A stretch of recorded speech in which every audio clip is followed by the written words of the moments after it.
I'm Teisha Bader with the JBS News Update for Thursday, October the 22nd, 2015.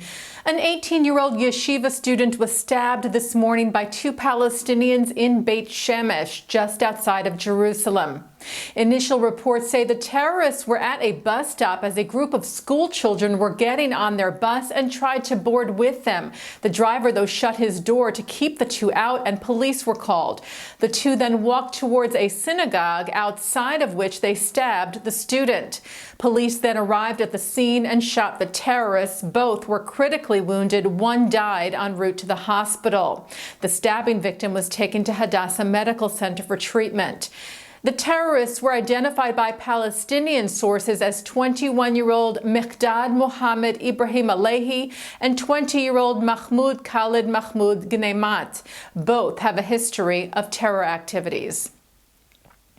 This afternoon, a Palestinian tried to stab an IDF soldier near a checkpoint in Hebron. Security forces were in pursuit of the attacker. And last night, a Jewish man was shot and killed after he was thought to be a terrorist. The man was identified as a 28-year-old immigrant from Dagestan studying at a yeshiva in Jerusalem. He reportedly was getting off a bus as two IDF soldiers were getting on in the Jerusalem neighborhood of Romema. The man demanded to see the soldiers' identification, which raised the soldiers' suspicions, and they in turn asked the man for his ID.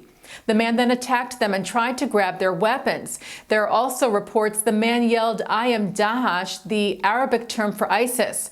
The driver of the bus tried to tase the man to subdue him. A security guard who saw what was happening ran to the bus, thinking the man was a terrorist, and shot at him. The soldiers, believing the same, shot the man as well, and he was pronounced dead at the scene.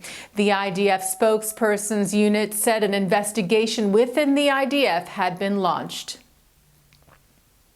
And Israeli Prime Minister Benjamin Netanyahu referred to the terror attacks in Israel today when he met with U.S. Secretary of State John Kerry in Berlin. There's no question that this wave of attacks is driven directly by incitement from Hamas, incitement from the Islamist movement in Israel, and incitement, I'm sorry to say, from President Abbas and the Palestinian Authority.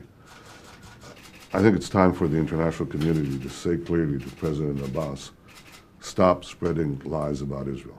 Lies that Israel wants to change the status quo on the Temple Mount, lies that Israel wants to tear down the Al-Aqsa Mosque, and lies that Israel is executing Palestinians. All of that is false. Israel is acting to protect its citizens as any democracy would in the face of such wanton and relentless attacks. It is absolutely critical to end all incitement, to end all violence, and to find a road forward to build the possibility, which is not there today, for a larger process. After meeting with Netanyahu, Kerry expressed cautious optimism that there, quote, may be some things that may be in the next couple of days put on the table, which would have an impact, I hope, referring to his upcoming meetings with President Abbas and Jordan's King Abdallah on Saturday in Amman. Israel's new ambassador to the United Nations, Danon, made his first address in that capacity today. He told the UN Security Council that the current wave of terror in Israel was not a cycle of violence. But he said these are unprovoked attacks against Israelis for no reason, just because they are Jews living in their homeland. Danon said any country would act the same as Israel in the face of such attacks. His remarks immediately followed a speech made by Palestinian Authority Foreign Minister Riyad Maliki, who accused Israel at the Council of aggression and provocation at the Temple Mount. He said it was Palestinians who were under attack and called their resistance legitimate. Jewish organizations harshly criticized a vote yesterday held by the UN cultural body UNESCO in Paris, which accused Israel of aggression and illegal measures against Muslims at the Temple Mount, and declares Rachel's tomb and the Cave of the Patriarchs as solely Muslim sites. World Jewish Congress President Ronald Lauder said that the UNESCO executive has given in to false claims and to radical one-sided Palestinian demands. Alas, he said this will do nothing to calm the tensions in Jerusalem and the Holy Land. On the contrary. Leaders of the Simon Wiesenthal Center, Rabbis Marvin Heyer and Abraham Cooper, said the attempts to, quote, rebrand Jewish holy sites as Muslim will only lead to more Palestinian terror. Leaders of the Conference of Presidents of Major American Jewish Organizations, Chairman Stephen Greenberg and Executive Vice Chairman Malcolm Hoenlein, called the UNESCO vote a blatant distortion that runs contrary to centuries of historical accounts, including those by Muslim sources.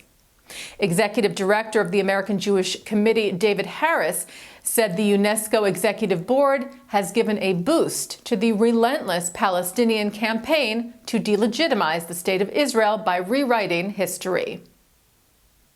And taking a look now at our programming on JBS tonight, Thursday, October the 22nd, at 8 o'clock, young Jewish leaders from Hungary, Amsterdam, and France talk about how they are addressing the mounting challenges facing their Jewish communities.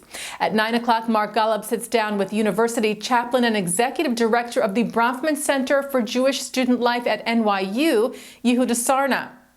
And coming up right after this newscast tonight, David Makovsky of the Washington Institute talks about the causes for Palestinian violence and the U.S. reaction. That's on In the News tonight. And that's the JBS News Update for Thursday, October the 22nd, 2015. I'm Teisha Bader.